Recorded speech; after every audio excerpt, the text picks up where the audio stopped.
மகர ராசி அன்பர்கள். மகரம் அப்படின்னாவே ஒரு சூப்பரான ராசி தான். நிறைய பேர் வந்து 2025 எப்படி இருக்க போகுது சார், இந்த மகர ராசியை பொறுத்த வரைக்கும் எப்படி இருக்க போகுது அப்படின்னு கேட்பீங்க. இந்த மகர ராசியாக இருக்கட்டும், மகர லக்கணமாக இருக்கட்டும், ஓரளவுக்கு சேமாக தான் இருக்கும்.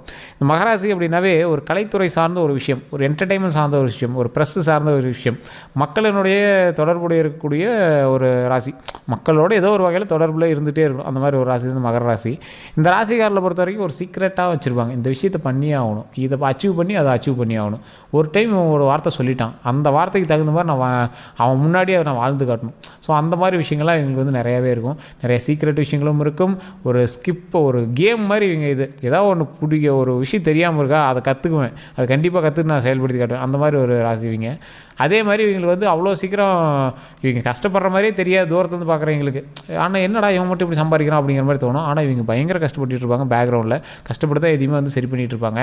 அது மட்டும் இல்லாமல் இந்த ராசிக்காரர்களை பொறுத்த வரைக்கும் ஒரு திருமணத்தில் கலப்பு திருமணம் பண்ணுறதோ இல்லை ஏதோ ஒரு விஷயம் வந்து கலப்பு விஷயங்களாக பண்ணியிருப்பாங்க.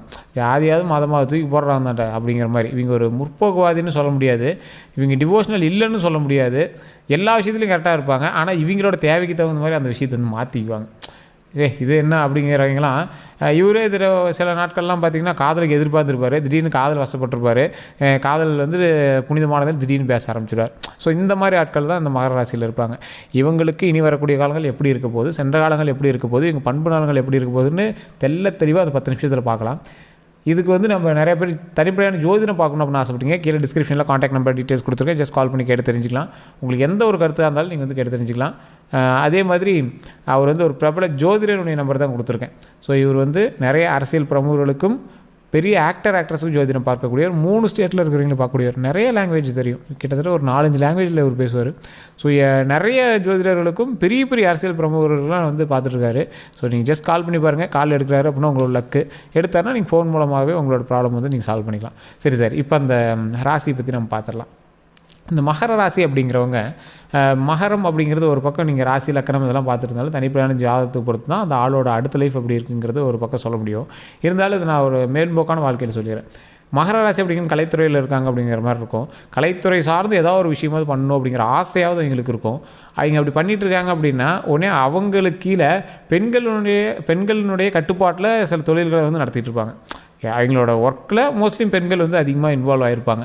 ஸோ அந்த மாதிரி ஒரு கட்டுப்பாட்டில் தான் இருந்துகிட்ருப்பாங்க. சினிமா துறையாக இருக்கட்டும், இல்லை யூடியூப்பு, இந்த மாதிரி ஏதோ ஒரு விஷயங்கள் நீங்கள் வந்து பண்ணிகிட்ருக்கீங்க அப்படிங்கிற பட்சத்தில் கடந்த காலங்களை விட ஒரு 2-3 காலமாக உங்களுக்கு வந்து ஒரு தொழிலில் மேன்மை வந்து தெரிய ஆரம்பிக்கும். ஒரு 3 மாதமாக பார்த்திங்கன்னா பரவாயில்லையே இந்தளவுக்கு வருது அப்படிங்கிற மாதிரி இருக்கும். இருந்தாலுமே ஏதோ ஒரு கூட்டு தொழில்கள் மாதிரி யாராவது ஒருத்தர் சேர்ந்து தான் நீங்கள் வந்து பண்ணிகிட்ருப்பீங்க. அது அப்படியே இருந்தது அப்படின்னாலும் கல்வி ரீதியான விஷயங்களோ இல்லை தொழில் ரீதியான விஷயங்களோ இவங்களுக்கு வந்து எப்பயுமே வந்து லேகே ஆகாது. ஒரு சின்ன ஏற்ற இறக்கங்கள் இருந்தாலும் இது வந்து லேகே ஆகாமல் அப்படியே சூப்பராக பிடிச்சிட்டே வந்துடும். அதே மாதிரி இவங்களோட கூட பிறந்தவங்ககிட்ட இவங்களோட வருமானத்தை சொல்கிறதுக்கு இவங்க வந்து கொஞ்சம் பயந்துக்குவாங்க. வீட்டில் சொல்கிறதுக்குமே கொஞ்சம் யோசிப்பாங்க. அது ஏன் அப்படின்னு கேட்டிங்கன்னா இவங்க பொறாமை அப்படின்லாம் இல்லை. இவங்க வந்து சில விஷயத்தை வெளியே சொல்கிறதுக்கு வந்து யோசிப்பாங்க. எல்லாமே மைண்டுக்குள்ளே வச்சுக்கணும், சீக்கிரட்டாக வச்சுக்கணும். ஒரு விஷயத்தை தொடங்குறோம், ஒரு விஷயத்தை செய்கிறோம் அப்படின்னா அதை வந்து சீக்கிரட்டாகவே பண்ணிட்டா நல்லது அப்படிங்கிற மாதிரி வச்சுருப்பாங்க. ஆனால் குழம்ப ஆரம்பிச்சிட்டாங்கன்னா இவங்க மாதிரி குழம்புறதுக்கு ஆளே இல்லை. ஸோ அந்த மாதிரி குழம்புவாங்க. அதே மாதிரி கடந்த சில நாட்களாக நிறைய துன்பங்களையும் நிறைய இழப்புகளையும், ஒரு 3 வருடத்துக்கு முன்னாடி நிறைய இழப்புகளை சந்திச்சிருப்பீங்க. ஒரு 2 வருடத்துக்கு முன்னாடிலாம் நிறைய இழப்புகள் எல்லாம் சந்திச்சிருப்பீங்க. 1.5 வருஷத்துக்கு முன்னாடியே நிறைய சந்திச்சிருப்பீங்க. ஸோ இந்த காலகட்டங்கள் நீங்கள் நிறைய கஷ்டங்களை சந்தித்தாலும் அதுக்கு தகுந்தாற் போல் லைஃப்பில் வந்து எப்படி இருக்கணும் அப்படிங்கிறதெல்லாம் நீங்கள் வந்து சரி பண்ணிட்டு வருவீங்க. அதுக்கு தகுந்தாற் போல் உங்களோட வருமானத்தை வந்து நீங்கள் வந்து சரி பண்ணி உங்களோட லைஃப்பை வந்து ஓட்டிகிட்டு இருப்பீங்க. உங்களை நம்பி உங்களோட ஃபேமிலி வந்து ரன் ஆகிட்ருக்கும். இந்த வருமானத்தை வச்சு தான் அங்கே வந்து ரன் ஆகிட்ருக்கும். ஆனால் அது உங்களோட வருமானத்தில் தான் ரன் ஆகுது அப்படிங்கிற மாதிரி காட்டிக்க மாட்டாங்க. மோஸ்ட்லி வந்து உங்களோட வருமானத்தில் தான் அது வந்து ஃபுல் ஃபேமிலியே வந்து ஓட்டிகிட்ருப்பீங்க. சின்ன பொருள்லேருந்து பெரிய விஷயம் வரைக்கும் எல்லாமே உங்களுக்கு தான் ஓட்டிகிட்ருப்பீங்க. இருந்தாலும் உங்களுக்கு என்ன தான் இது பண்ணாலும் உங்களுக்குள்ள சேவிங்ஸ் அப்படின்னு ஒரு மைண்டு இருக்கும். இதை வந்து சேவிங்ஸில் தான் வைக்கணும், இதை சரி பண்ணிக்கணும், இதிலேருந்து எந்த ஒரு ப்ராப்ளம் வராத மாதிரி நம்மளோட லைஃபையும் செட்டில் பண்ணிக்கணும். மியூச்சுவல் ஃபண்டில் போடலாம், இதை எடுத்து நிலம் வாங்கி போடலாம், இந்த அமௌண்ட் எடுத்து இதில் போட்டு வைக்கலாம், போஸ்ட் ஆஃபீஸில் இந்த அமௌண்ட்டு போட்டு வைக்கலாம். இந்த மாதிரி சின்ன விஷயங்கள்லேயே நிறைய நீங்கள் வந்து பார்த்துட்டே இருப்பீங்க. ஒவ்வொரு விஷயத்தையும் ஒவ்வொரு நாளையும் ஒவ்வொரு மாதிரி நீங்கள் வந்து கொண்டு வந்துருப்பீங்க. சில நேரத்தில் இவ்வளோ சுறுசுறுப்பாக செயல்படுற நீங்கள் குறிப்பிட்ட நேரத்தில் சப்புன்னு உட்காந்துருவீங்க. என்னடா இது போடா சலுப்பாகுது அப்படிங்கிற மாதிரி உட்காந்துருப்பீங்க. டக்குன்னு எழுந்திருப்பீங்க. ஒரு நாள் நல்லா தூங்கி எழுந்திருப்பீங்க, காலையில் எழுந்திருப்பீங்க. இன்றைக்கி இந்த பிளானை பண்ணி ஆகணுமே, வாங்க எக்ஸிக்யூட் பண்ணலாம் அப்படிங்கிற மாதிரி போக ஆரம்பிப்பீங்க. அது சின்ன சின்ன தரங்கள் இருக்க தான் செய்யும். அதுக்கு ஒரு யாரையாவது திட்டுவீங்க, நீங்கள் காரணமாக தான் இருப்பீங்க. ஆனால் அதுக்கு ஒரு 2-3 பேர் திட்டுவீங்க. மறுபடியும் அடுத்த ஒர்க்கை நீங்கள் வந்து பார்க்க ஆரம்பிச்சுக்குவீங்க. ஸோ இது மாதிரி நிறைய விஷயங்கள் வந்து நீங்கள் வந்து ட்ரை பண்ணிகிட்டே தான் இருப்பீங்க. உங்களோட தொழில் சார்ந்த விஷயங்கள்லேயே நீங்கள் வந்து நிறையா விஷயத்தை ட்ரை பண்ணிகிட்டே தான் இருப்பீங்க. அது வருமானம் வருது வரல, அது ஓகே ஆகுது ஆகலை, அதெல்லாம் அப்புறம் நான் வந்து ட்ரை பண்ணுவேன் அப்படிங்கிற பட்சத்தில் நீங்கள் வந்து பண்ணிகிட்டே இருப்பீங்க. ஸோ அந்த மாதிரி ஒரு சுறுசுறுப்பான ராசின்னு சொல்லலாம். திடீர் சுறுசுறுப்பான ராசி அப்படின்னு சொல்லலாம். திடீர்னு சுறுசுறுப்பாங்க, திடீர்னு ஒரு மாதிரி இருப்பீங்க. ஸோ இந்த மாதிரி ராசியான இவங்க ஒரு வார்த்தை பேசுகிறாங்க அப்படின்னா ஒரு நல்லாவே பேசியிருப்பாங்க, ஜாலியாக பேசியிருப்பாங்க. ஒரு முகம் சுளிக்கிற மாதிரி அப்படியே பேச்சிலேயே பக்கத்தில் இருக்கிறவங்கள ஒரு மாதிரி திட்டி விட்டுருவீங்க. அது பக்கத்தில் இருக்கிறவங்க கொஞ்சம் ஹர்ட் ஆகும். அது ஒரு மாதிரி நீங்கள் சிரிச்சிட்டே பேசினாலும் அந்த விஷயம் வந்து ஹர்ட் ஆகும். நீங்கள் பக்கத்தில் இருக்கிற யார்கிட்ட வேணாலும் கேட்டு பாருங்கள், இது கண்டிப்பாக இங்கே வந்து சொல்லுவாங்க ஆமாம் அப்படின்னு சொல்லுவாங்க. இது உண்மை அப்படின்னா உண்மைன்னு கமெண்ட் பண்ணுங்கள். அதே மாதிரி இந்த மகர ராசி பொறுத்த வரைக்கும் தந்தை தாய்க்கு எப்போவுமே வந்து தொண்டு செய்யக்கூடியவர்கள். அவங்களோட கடைசி காலம் வரைக்குமே நல்ல ஒரு பாதுகாப்பாக பார்த்துக்கிட்டு அவங்களுக்கு பிடிக்கிறதா செஞ்சு கொடுத்துட்டு என்ன தேவையோ அதெல்லாம் செஞ்சு கொடுக்கக்கூடிய ஒரு நார்மலான ஒரு சூப்பரான ராசி அப்படின்னே சொல்லலாம். எங்களோட சகோதர சகோதரிகளுக்கும் நல்ல ஒரு தெளிவான விஷயங்கள் எல்லாமே பண்ணியிருப்பீங்க. மோஸ்ட்லி உங்களோட கூட பிறந்தவங்களாம் வந்து பார்த்திங்கன்னா நீங்கள் தான் கல்யாணத்துக்கெல்லாம் செலவே பண்ணியிருப்பீங்க. செலவு பண்ணிக்கலோ இல்லையா, எங்களுக்கு கல்யாணத்துலலாம் எடுத்து செஞ்சது நீங்களாக தான் இருப்பீங்க. அந்த மாதிரி தான் நீங்கள் வந்து இந்த ராசிக்காரர்கள் இருப்பாங்க. அதே மாதிரி இந்த ராசியை பொறுத்த வரைக்கும் வாழ்க்கையில் எவ்வளோ பெரிய இது இப்போ வருமானம் அது இதுன்னு இருந்தாலும் வெளியே எப்படியும் அசாவும் காட்டிக்காத மாதிரியே இருப்பீங்க. திடீர்னு ஒரு இடத்துல மற்றவங்களை பார்த்து ஒரு ஆசை வந்துடும், நாமளும் கொஞ்சம் வெளியே தெரிகிற மாதிரி பில்டப் பண்ணிக்கலாமே அப்படின்னு. அந்த டைமில் காரு அது இதெல்லாம் வாங்குவீங்க. அதுலேயும் ஒரு சிக்கனத்தோடய செயல்படுவீங்க. ஒரு சிக்கனமான ராசி அப்படின்னு சொல்லலாம், கொஞ்சம் கஞ்சத்தனமான ராசி அப்படின்னு சொல்லலாம். மகர ராசியை பொறுத்த வரைக்கும் கொஞ்சம் அந்த மாதிரி கஞ்சத்தனமான ராசி. ஆனாலும் செய்கிற விஷயத்தில் கரெக்டாக செஞ்சுருவீங்க. அந்த செய்யக்கூடிய விஷயத்தில் எவ்வளோ மிச்சம் பண்ணலாம், அதில் இன்னும் கொஞ்சம் அமௌண்ட் சரி பண்ணலாம், இப்படி சரி பண்ணலாம் அப்படி சரி பண்ணலாம் அப்படின்னு கொஞ்சம் அது அப்படியே அட்ஜஸ்ட் பண்ணிகிட்டே வரக்கூடிய ஒரு முக்கியமான ராசி. சரி, இப்படி கஷ்டம்னு சொல்லாதீங்க, அடுத்து என்ன நடக்கும் அப்படி தெளிவாக சொல்லுங்கள் அப்படின்னு கேட்டிங்கன்னா, மகர ராசி பொறுத்த வரைக்கும் சென்ற சில காலங்கள் பல இழப்புகளை சந்தித்து பல கஷ்டங்களை சந்தித்தாலும் தொழில் ரீதியான விஷயங்கள்லையோ மற்ற ரீதியான விஷயங்களையோ இப்போ கடந்த ஒரு 2-3 காலமாக ஒரு சூப்பரான ஒரு விஷயமாகவே இருந்துகிட்ருக்கு. இனி வரக்கூடிய காலங்களிலும் பழசை கம்பேர் பண்ணும்போது கொஞ்சம் நல்லாவே இருக்கும். தொழில் சம்மந்தப்பட்ட விஷயங்கள் கொஞ்சம் நல்லாவே இருக்கும்.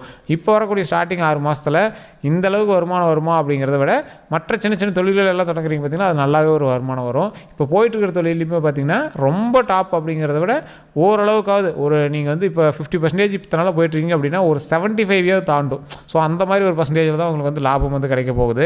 அது மட்டும் இல்லாமல் நீங்கள் தொட்ட காரியங்கள் தொடங்கக்கூடிய நேரமாகவும் இனிமேல் வரக்கூடிய நேரமாகவும் இருக்குது. இதோட உங்களோட ராசி, உங்களோட நீங்கள் வந்து கூட்டு தொழில் பண்ணுறீங்க, இல்லை ஃபேமிலியில் இருக்கீங்க, உங்களோட ஒய்ஃபுக்கு நல்லா போயிட்டுருக்கு, உங்களோட பையனுக்கு நல்லா போயிட்டுருக்கு, நல்ல ராசி நல்ல பக்காவாக இருக்குது அப்படிங்கிற பட்சத்தில் சூப்பராக இருக்கும். அப்போ அதனால் நீங்கள் கவலைப்படாமல் நீங்கள் வந்து செயல்படலாம். அதே மாதிரி நீங்கள் வணங்க வேண்டிய தெய்வம் எப்பயும் போல தான் திருப்பதி ஏழுமலையான் தான். நீங்கள் எப்போயுமே அந்த சாமியை வந்து விட்றாதீங்க. அது பயங்கரமான லாபம் தரக்கூடிய சாமி, பயங்கரமாக உங்களை வந்து லைஃப்பில் மேலே தூக்கிடக்கூடிய சாமி. ஸோ திருப்பதி ஏழுமலையான் வந்து கண்டிப்பாக வணங்க. கமெண்ட் செக்ஷனில் ஓம் திருப்பதி ஏழுமலையானே போச்சு, ஓம் திருப்பதி ஏழுமலையானே போச்சு, ஓம் திருப்பதி ஏழுமலையானே போச்சு அப்படின்னு கமெண்ட் செக்ஷனில் 3 டைம் டைப் பண்ணிவிட்டு ஃப்ரீயாக இருக்கிற டைமில் உங்கள் வீட்டில் எந்த நேரத்தில் வேணாலும் நீங்கள் வந்து சொல்லி வழிபடுங்க. அதேமாதிரி ராஜ அலங்காரத்தில் இருக்கக்கூடிய திருப்பதி ஏழுமலையானுடைய புகைப்படத்தை வச்சு நீங்கள் வழிபட்டீங்க அப்படின்னா ரொம்பவே ஒரு நல்லது கிடைக்கும். அது மட்டும் இல்லாமல் திருப்பதி ஏழுமலையான் அப்படிங்கிறது நீங்கள் அங்கே டேரெக்டாக திருப்பதிக்கே தான் போய் வணங்கணும்லாம் கிடையாது. ஃப்ரீ டைமில் நீங்கள் எப்போ வேணாலும் வணங்கலாம். அதுதான் வீட்டிலேயே நீங்கள் வந்து அந்த ஃபோட்டோ வாங்கி வச்சு நீங்கள் வழிபட்டீங்க அப்படின்னா ரொம்ப நல்லதுன்னு சொல்கிறேன். ஸோ இந்த ராசினரை பொறுத்த வரைக்கும் எல்லாமே நீங்கள் வந்து பிளான் பண்ணி தான் பண்ணுவீங்க. ப்ரீ பிளான் உங்கள்கிட்ட கண்டிப்பாக இருக்கும். அதனால் அந்த ப்ரீ பிளான் வந்து உங்களை எப்பயுமே கைவிடாது. அது மட்டும் இல்லாமல் இந்த ராசி கூடவே ஒரு கடவுள் இருக்கிற மாதிரின்னு வச்சுக்கோங்களேன். இந்த ராசி கூட திருப்பதி ஏழுமலையான் வந்து எப்பயுமே இருக்கிற மாதிரி நீங்கள் ரெகுலராக வந்து திருப்பதி வந்து போயிட்டு வரணும் அப்படிங்கிற மைண்டுமே உங்களுக்கு இருக்கும். ஏதாவது ஒரு டைமாவது போயிட்டு வரணும் அப்படிங்கிற மைண்டாவது உங்களுக்கு தோண்டிகிட்டே தான் இருக்கும். அது வந்து அதுக்கான ஈர்ப்பு அப்படின்னே சொல்லலாம். அது அங்கே போகவே முடியல அப்படின்னு நீங்கள் வந்து ஃபீல் பண்ணிட்டீங்க அப்படின்னா கண்டிப்பாக போயிட்டு வாங்க, அது ரொம்ப நல்லது. அதே மாதிரி திருப்பதி ஏழுமலையோட ஃபோட்டோ வச்சு வழிபட்டிங்கனாவே போதுமானது. அது இதை விட சிறப்பானதாகவே உங்களுக்கு வந்து அமைச்சு கொடுக்கும். ஏன்னா அந்த திருப்பதி ஏழுமலையானுக்கு இதுக்கு ஒரு ஈர்ப்பு இருக்குது அப்படின்னு சொல்லலாம். அது மட்டும் இல்லாமல் நிறைய பேர் வந்து கேட்குற ஒரு விஷயம், நிறைய விஷயங்கள் தடைப்படுது அப்படிங்கிறீங்களா, வியாழக்கிழமை நாட்களில் தட்சிணாமூர்த்தி வழிபாடு, தட்சிணாமூர்த்திக்கு முன்னாடி நெய் விளக்கேற்றி வழிபட்டிங்க அப்படின்னா கண்டிப்பாக நன்மை கிடைக்கும். ஸோ இது வந்து தட்சிணாமூர்த்திட்டு ஒரு தாய் தந்தையர்கிட்ட நீங்கள் எப்படி பேசணும் அப்படின்னு நினைக்கிறீங்களோ அது மாதிரி உட்காந்து பேசணும். நீங்கள் ஃப்ரீ டைமாக இருந்துச்சுன்னா கோயில் சுற்றி வர இடத்துல சார் இங்கெல்லாம் யாராவது உட்காருவாங்களா, உட்காந்து கும்பிடுங்க சார். உட்காந்து மண்டி போட்டு கும்பிடுங்க, கண்டிப்பாக கடவுள் வந்து கொடுப்பார். கடவுள்கிட்ட எப்பயுமே இறக்கப்படுறவனும் கடவுள்கிட்ட வந்து இறங்கி கும்பிட்றவனு தான் வந்து கடவுள் வந்து எப்பயுமே மதிக்குமா. ஸோ அந்த மாதிரி கடவுள் மேலே இருக்கும்போது நீங்கள் கீழே இருந்து கும்பிட்டிங்கன்னா ரொம்பவே நல்லது. கோயிலை சுற்றி வரும்போது தான் வந்து பார்த்திங்கன்னா கரெக்டாக அந்த மாதிரி ஒரு ஆங்கிளில் நீங்கள் இருப்பீங்க. கருவறையில் நீங்கள் சாமி கும்பிடும்போது கூட சமமாக இருக்கிற மாதிரி தான் தெரியும். கோயிலை சுற்றி வரும்போது பார்த்திங்கன்னா பரிகார தெய்வங்கள்னு சுற்றி இருக்குது பார்த்தீங்களா, அப்போ சுற்றி வரும்போது அந்த சாமியெல்லாம் மேலே இருக்கும். சாமி சிலை சின்னதாக தான் இருக்கும், ஆனால் மேலே வச்சுருப்பாங்க, நீங்கள் கீழே இருந்து கும்பிட்ற மாதிரி இருக்கும். எல்லா அரசர்களும் ஒரு மிகப்பெரிய தாந்திரிகமான ஒரு விஷயத்தை பண்ணாங்க அப்படின்னா பவர்ஃபுல்லான கடவுள்கள் எல்லாத்தையுமே கோயிலை சுற்றி வச்சுட்டாங்க. ஏன்னா மக்கள் வந்து டேரெக்டாக சாமி மட்டும் கும்பிட்டு போகிற மாதிரி தான். ஆனால் எல்லா அரசர்களும் கோயிலை சுற்றி வந்துட்டு தான் போய் கருவறையில் கும்பிடுவாங்க. அந்த அளவுக்கு எல்லா பவரான சாமியுமே கோயிலை சுற்றி தான் இருக்கும். இன்றைக்கும் நல்லா நினச்சி பாருங்கள், கோயிலை சுற்றி இருக்கக்கூடிய சாமிகள் எல்லாமே பயங்கர பவர்ஃபுல்லான சாமிகளாக தான் இருக்கும். துர்க்கை பயங்கர பவர்ஃபுல், தட்சிணாமூர்த்தி பயங்கர பவர்ஃபுல். இது மாதிரி சுற்றி வரக்கூடிய தெய்வங்கள் எல்லாமே பவர்ஃபுல்லான கடவுள்களை தான் வந்து சுற்றி வச்சுருப்பாங்க. ஸோ இதுக்கெல்லாம் வந்து பயங்கர பவர் இருக்குது. கண்டிப்பாக இந்த இறைவனை வந்து கோயிலை சுற்றி வந்து வழிபடுங்க, அது ரொம்பவே ஒரு பெரிய பவர் கொடுக்கும். ஸோ இது வந்து ஒரு ராஜ ரகசியம்னே சொல்லலாம். அந்த அளவுக்கு வந்து அரசர்கள் வந்து பின்பற்றி இருந்த ஒரு விஷயம். ஸோ அதனால் கண்டிப்பாக இந்த வாய்ப்பை வந்து பயன்படுத்துங்க. இந்த வீடியோ பிடிச்சிருந்தது அப்படின்னா கண்டிப்பாக உங்களோட நண்பர்களுக்கு பகிருங்க. இதுவரை நம்மளோட சேனல் சப்ஸ்கிரைப் பண்ணாமல் இருந்தால் சப்ஸ்கிரைப் பண்ணிக்கோங்க. உங்களோட கருத்துக்கள் எதுவாக இருந்தாலும் கமெண்ட் செக்ஷனில் பதிவிடுங்க. ஃபேஸ்புக்கில் பார்த்தா ஃபாலோ பண்ணிக்கோங்க. யூடியூப்பில் பார்த்திங்க அப்படின்னா கண்டிப்பாக சப்ஸ்கிரைப் பண்ணிட்டு ஆல் அப்படிங்கிறத பெல் பட்டனை ப்ரெஸ் பண்ணிக்கோங்க. எல்லாருக்கும் நன்றி நண்பர்களே.